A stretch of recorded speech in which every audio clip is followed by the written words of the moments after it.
Good morning दोस्तों। आज हम NCERT science biology MCQ class 7 देखने जा रहे हैं। पादप, आकारिकी, कारिकी एवं जनन। क्लास 6 तक का आपका वीडियो अपलोड कर दिया गया है। इसका प्लेलिस्ट बना हुआ है, आप वहां से देख लीजिए। और ये एग्जाम के दृष्टिकोण से बहुत ही महत्वपूर्ण चैप्टर है। तो चलिए देखते हैं क्लास आज का। क्वेश्चन नंबर 1, निम्न में से कौन सा युग्म सही नहीं है?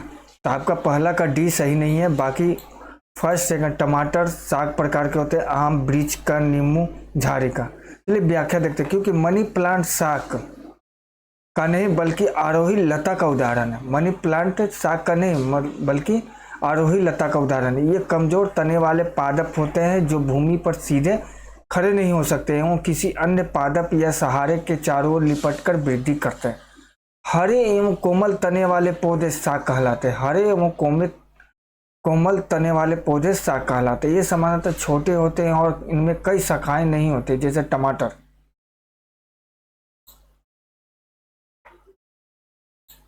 क्वेश्चन नंबर 2, पादपों में जड़ के संदर्भ में निम्न में से कौन सा कथन सही नहीं है? तो आपका दूसरा का ए सही नहीं है, बाकी ए मतलब दूसरा गलत है, 1, 3 सही है। रेशेदार जड़ में प्राथमिक जड़ का अभाव होता है। यह मुख्यतः एक बीजपत्री पादपों में पाई जाती है।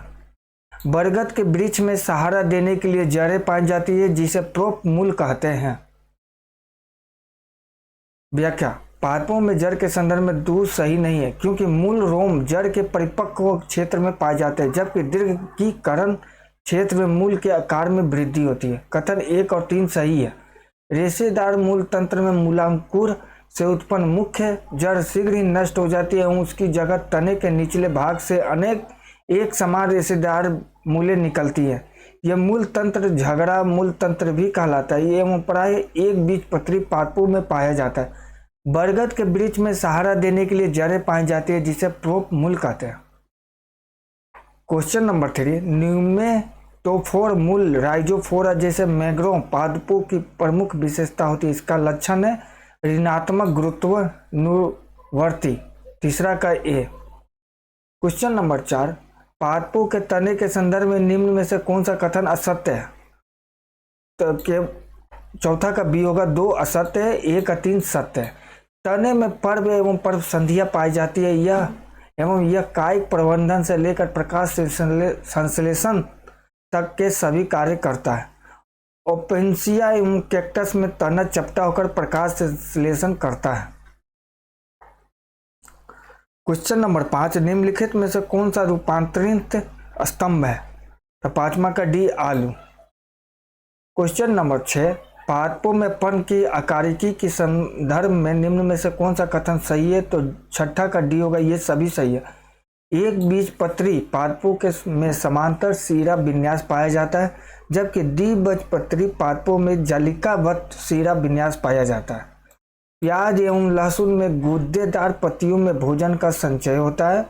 कैक्टस एवं नागफनी में पर्णशूल में रूपांतरित हो जाते हैं। क्वेश्चन नंबर 7, पुष्प के संदर्भ में निम्न में से कौन सा असंगत युग्म का चयन करें? तो सातवां का डी असंगत है, ए बी सी सही है। पुष्पों का गुच्छ गेंदा, परागण हेतु कीटों को आकर्षित करना दलपुंज, पुष्प कलिका की सुरक्षा बाह्य दलपुंज। चलिए व्याख्या देखते हैं। पुष्प के संदर्भ में दिए गए युग्मों में से युग्म डी असंगत है। बीजांड पुष्प के मादा जननांग स्त्री केसर के अंडाशय में पाए जाते हैं। इन्हीं में मादा युग्मक कोशिका पाई जाती है। निषेचन पश्चात ये बीज में परिवर्तित हो जाते हैं। गेंदा एक पुष्प न होकर अनेक सूक्ष्म पुष्पों का गुच्छ होता है। पुष्प में रंगीन दलपुंज परागण के हेतु कीटों को अपनी ओर आकर्षित करते हैं।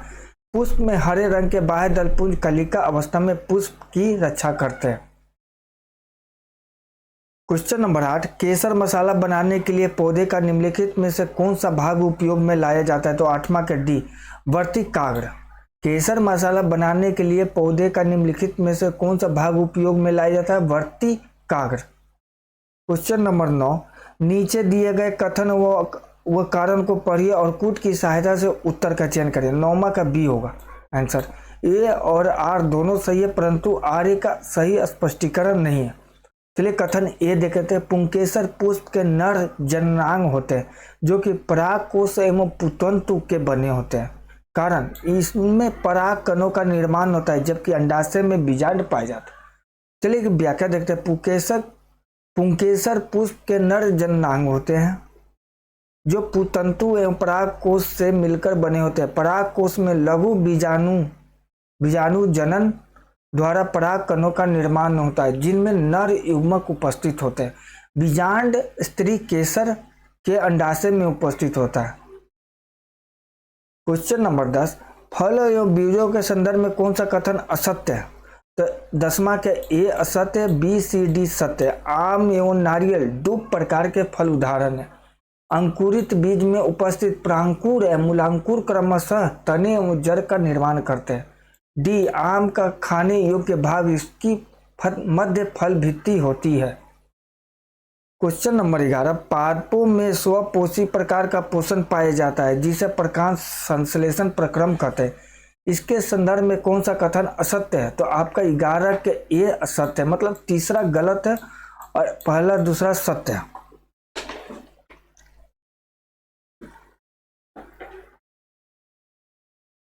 प्रकाश संश्लेषण में पादप सौर ऊर्जा को खाद्य ऊर्जा के रूप में संचित करते हैं। पादप प्रकाश संश्लेषण हेतु आवश्यक जल मृदा से मूल द्वारा प्रकाश प्राप्त करते हैं एवं आवश्यक CO2 पत्तियों के रंध्र द्वारा वायुमंडल में से प्राप्त करते हैं। चलिए इसकी व्याख्या देखते हैं। प्रकाश संश्लेषण प्रक्रम के संदर्भ में कथन 3 असत्य, क्योंकि क्लोरोफिल एक प्रकार हरा प्रकाश संवेदी वर्णक है जो पादप के सभी हरे भागों मुख्यतः पत्ती में पाया जाता है। पादप प्रकाश संश्लेषण द्वारा सौर ऊर्जा को खाद्य ऊर्जा के रूप में संचित करते हैं। हरे पादपों में प्रकाश संश्लेषण द्वारा स्वपोषी प्रकार का पोषण होता है। इस प्रक्रिया में पादप सूर्य के प्रकाश एवं क्लोरोफिल वर्णक की उपस्थिति में वायु से रंध्रों द्वारा प्राप्त CO2 एवं मृदा से मूल द्वारा प्राप्त जल द्वारा ग्लूकोज के रूप में भोजन का निर्माण करते हैं और सह उत्पाद के रूप में ऑक्सीजन गैस मुक्त करते हैं।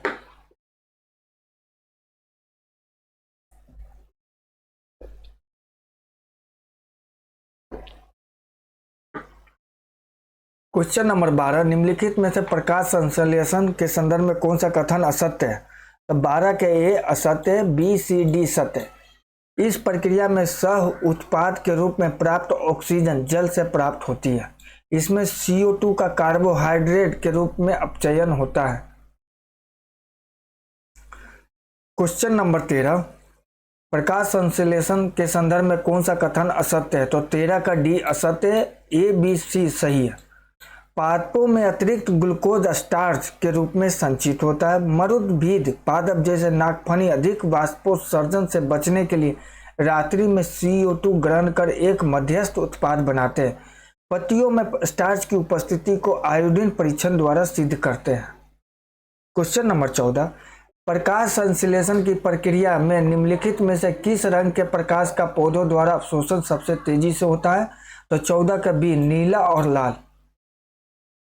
चलिए व्याख्या देखते हैं। प्रकाश संश्लेषण की प्रक्रिया में नीले और लाल रंग का अवशोषण सबसे अधिक तेजी से होता है क्योंकि दृश्य क्षेत्र में उनकी तरंग दैर्ध्य सर्वाधिक होती है।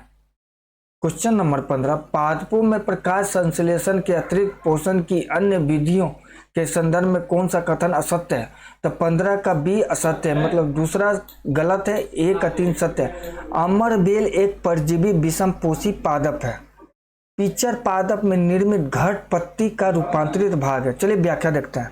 पादपों में प्रकाश संश्लेषण एक अतिरिक्त पोषण की अन्य विधियों के संदर्भ में कथन 2 असत्य है क्योंकि वीनस फ्लाई ट्रैम्प एवं सनड्रू कीटभक्षी पादप हैं जो कि नाइट्रोजन की कमी वाली मृदा में उगते हैं तथा नाइट्रोजन की पूर्ति हेतु कीटों का भक्षण करते हैं। ये हरे पादप है जिनमें क्लोरोफिल एवं प्रकाश संश्लेषण पाया जाता है, अतः यह स्वपोषी पादप है न कि विषमपोषी पादप। इसी प्रकार घटपर्णी या पीचर पादप भी कीटपक्षी पादप है जिसमें घट एक रूपांतरित पर्ण होता है।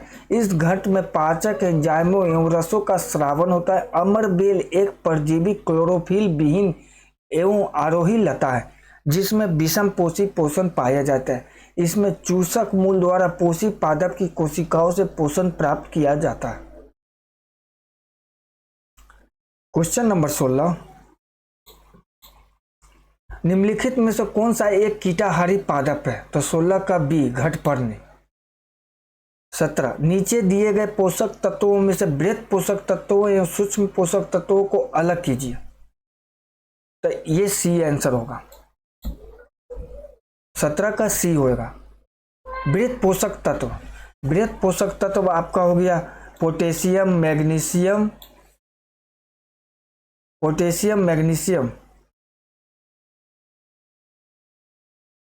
कैल्शियम और sulphur. Potassium, magnesium, calcium, sulphur. सूक्ष्म पोषक तत्व,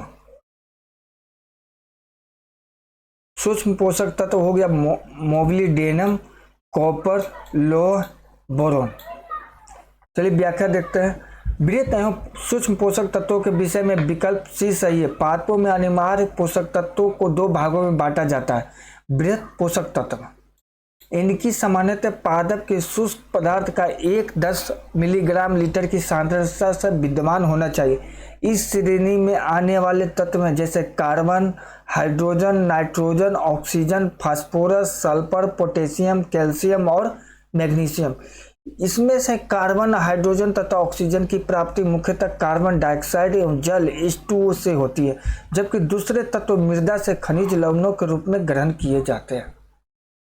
सूक्ष्म पोषक तत्व, इनकी अनिवार्यता अत्यंत सूक्ष्म मात्रा 0.1 मिलीग्राम लीटर शुष्क भार के बराबर या उससे कम में होती है। इनके अंतर्गत लोह, Fe, तांबा, कॉपर, Cu, मोलिब्डेनम, Mo, जस्ता, Zn, boron, B, manganese, Mn, chlorine, Ci, nickel, Na सम्मिलित है। क्वेश्चन नंबर 18, निम्नलिखित में से कौन सा पौधों के लिए अनिवार्य सूक्ष्म पोषक तत्व नहीं है? सोडियम। 18 का सी, बोरोन, जस्ता, ताम्र है। क्वेश्चन नंबर 19, जीवधारियों को कम से कम 27 तत्वों की आवश्यकता होती है, जिनमें से 15 धातुएं जो प्रभुत मात्रा में आवश्यक होती है वह हैं। 19 के सी, पोटेशियम, सल्फर, मैग्नीशियम और कैल्शियम। क्वेश्चन नंबर 19, जीवधारियों को कम से कम 27 तत्वों की आवश्यकता होती है, जिनमें से 15 धातुएं जो प्रभुत मात्रा में आवश्यक होती है वह है पोटेशियम, सल्फर, मैग्नीशियम और कैल्शियम। क्वेश्चन नंबर 20, पादपों में जल के संदर्भ में निम्न में से कौन सा कथन असत्य है? तो आपका बी, तीसरा गलत है, बाकी 1-2 सही है। पादपों में पाइप नुमा वाहिकाओं के द्वारा मूल से अवशोषित जल ऊपर तक पहुंचाया जाता है, जो कि जाइलम उत्तम का भाग है। दूसरा, मृदा में जल का सर्वाधिक अवशोषण मूल रोमों द्वारा होता है। क्वेश्चन नंबर 21, क्वेश्चन नंबर 21, पादपों में पोषक तत्व एवं भोजन के संदर्भ में कौन सा कथन असत्य है? तो 21 का सी असत्य है, मतलब तीसरा गलत है, 1-2 सत्य। इन पादपों में पोषक तत्वों में भोजन के संदर्भ में कौन सा कथन? इनमें खनिज तत्वों का परिवहन जाइलम के द्वारा होता है। इनमें भोजन का परिवहन पत्तियों से अन्य भागों तक फ्लोएम के द्वारा होता है। क्वेश्चन नंबर 22, जब किसी वृक्ष की छाल वृक्ष के आधार के पास से गोलाकार रूप से चारों तरफ से हटा दी जाती है तो यह वृक्ष धीरे धीरे सूख कर मर जाता है, क्योंकि 22 का बीज जड़ ऊर्जा से वंचित रह जाती है। क्वेश्चन नंबर 23, पादपों में श्वसन के संदर्भ में कौन सा कथन सही नहीं है? तो 23 का डी सही नहीं है, ए, बी, सी सही है। पादपों में गैसों का विनिमय मुख्यतः पत्तियों से में उपस्थित रंध्रों द्वारा होता है। कोशिका में होने वाले ग्लाइकोलाइसिस प्रक्रम का अंतिम उत्पाद पाइरूवेट होता है।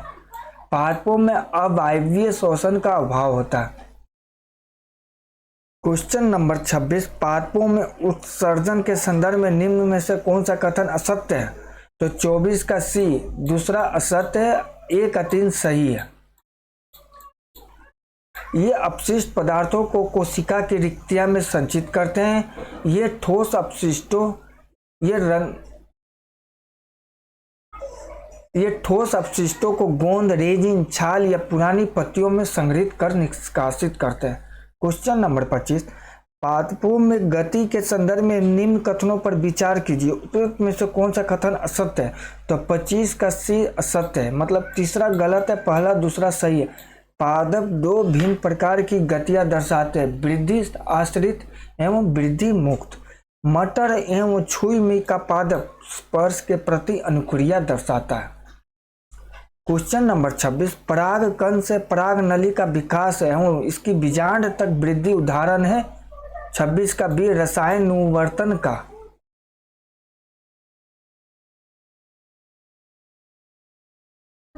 चलिए व्याख्या देखते हैं। परागकण से पराग नली का विकास एवं उसकी बीजांड तक की वृद्धि रसायनानुवर्तन का उदाहरण। जब परागकण किसी जायांग के बढ़ती काग्र पर अंकुरित होकर अपनी पराग नलिका का विकास करते हैं तो यह पराग नलिका वर्तिका के अंदर होते हुए बीजांड की ओर भ्रूण कोश में अंड समुच्चय की तरफ वृद्धि करती है। यह वृद्धि अंड समुच्चय के फिलोफॉर्म अति वृद्धि तंतुओं के द्वारा उत्पन्न कुंड कुछ रासायनिक पदार्थों के कारण होती है, जिसे रसायनानुवर्तन कहते हैं। क्वेश्चन नंबर 27, सूची 1 को सूची 2 से सुमिलित कीजिए। पादप हार्मोन्स और उसके कार्य। तो 27 का आपका डी सही होगा। जिबरेलिन हार्मोन्स उसके कार्य है तने की लंबाई में वृद्धि करना। ऑक्सिन हार्मोन्स का कार्य है प्रकाशोन्वर्तन करना। एबिसिसिक अम्ल का कार्य है वृद्धि का संपादन कार्य करना। साइटोकाइनिन हार्मोन का कार्य है कोशिका विभाजन का प्रेरण करना। क्वेश्चन नंबर 28, निम्न में से असंगत युग्म की पहचान कीजिए। 28 का सी गलत है, पहला ए बी डी सही है। लक्षण कार्य पादप हार्मोन। एथिलीन हार्मोन का कार्य गैसीय पादप हार्मोन। एब्सिसिक अम्ल हार्मोन का कार्य बाष्पोत्सर्जन की कमी। ऑक्सिन हार्मोन का कार्य है शिखाग्र प्रधानता। क्वेश्चन नंबर 29, टमाटर के बीज रहित फल का उत्पादन निम्न में से किस विधि द्वारा संभव हुआ है? 29 का सी पुष्पों पर हार्मोन छिड़कने से। क्वेश्चन नंबर 30, निम्न में से सही सुमिलित युग्म कौन सा है? तो 30 का ए सही है। 2 4 डी पादप हार्मोन खरपतवार नाशक कार्य हैं।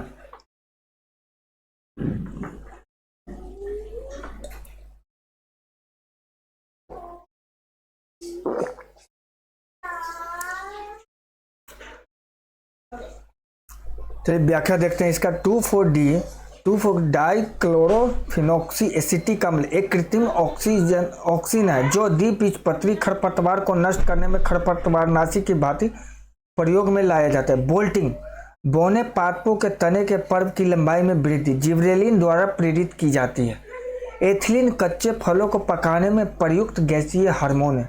बीजों में प्रसुपित डोरमेंसी का प्रेरण तनाव हार्मोन एब्सिक अम्ल करता है। क्वेश्चन नंबर 31, निम्न में से असंगत युग्म कौन सा है? तो आपका 31 का सी असंगत है। ए बी डी सही है। द्विखंडन जनन विधि के उदाहरण है लिस्मानिया। बी खंडन विधि जनन विधि के उदाहरण है स्पाइरोगायरा और मुकुलन जनन विधि का उदाहरण है हाइड्रा। क्वेश्चन नंबर 32, सूची 1 को सूची 2 से सुमिलित कीजिए। अलैंगिक जनन के प्रकार उदाहरण। तो आपका ये 32 का सी आंसर हो जाएगा। पत्ती द्वारा कायिक जनन के उदाहरण है ब्रायोफिलम। मूल द्वारा कायिक जनन के उदाहरण है शकरकंद। तने द्वारा कायिक जनन के उदाहरण है अदरक। बीजाणु द्वारा अलैंगिक जनन के उदाहरण है ब्रायोफिलम। उत्तक क्वेश्चन नंबर 33, उत्तक संवर्धन तकनीक लैंगिक जनन से मुख्यतः अलग है क्योंकि 33 का डी होगा उपयुक्त सभी। इनमें कैलस का निर्माण होता है, इनमें आनुवांशिकी क्लोन प्राप्त होते हैं, इसमें संकरण की संभावना नगण्य होती है। क्वेश्चन नंबर 34, पुष्पीय पादपों में लैंगिक जनन के संदर्भ में असत्य कथन का चयन कीजिए।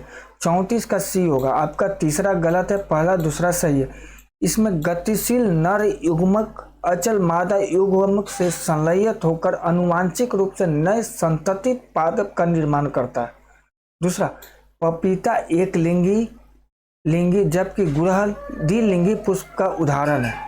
क्वेश्चन नंबर 35, यदि किसी उभयलिंगी पुष्प में पुंमंग और जयांग अलग अलग समय पर परिपक्व होते हैं तो इस तथ्य को कहते हैं भिन्न कालपक्वता। 35 का ए आंसर होगा। यदि किसी उभयलिंगी पुष्प में पुंमंग और जयांग अलग अलग समय पर परिपक्व होते हैं तो इस तथ्य को भिन्न कालपक्वता कहते हैं। क्वेश्चन नंबर 36, सूची 1 को सूची 2 से सुमिलित कीजिए और सूचियों के नीचे दिए गए कूट का प्रयोग कर सही उत्तर का चयन करें। 36 का बी आंसर होगा। फल का होगा ए का फोर अंडाशय, बीज का होगा बीजांड, काष्ठ का होगा तना, मंड का होगा पत्ती। क्वेश्चन नंबर 37, निम्न में से पुष्पीय पादप में लैंगिक जनन का सही क्रम क्या है। 37 का बी युग्मक जनन, परागकण, निषेचन, अंकुरन, फल एवं बीज। तो थैंक यू दोस्तों, आप इस चैप्टर को देखिए अच्छे से। क्लास 8 का कल करते हैं, तो आप चैनल को ज़्यादा से ज़्यादा शेयर, सब्सक्राइब, लाइक, कमेंट करिए। कुछ भी वीडियो में सुधार करने की ज़रूरत है तो ज़रूर करेंगे। Thank you.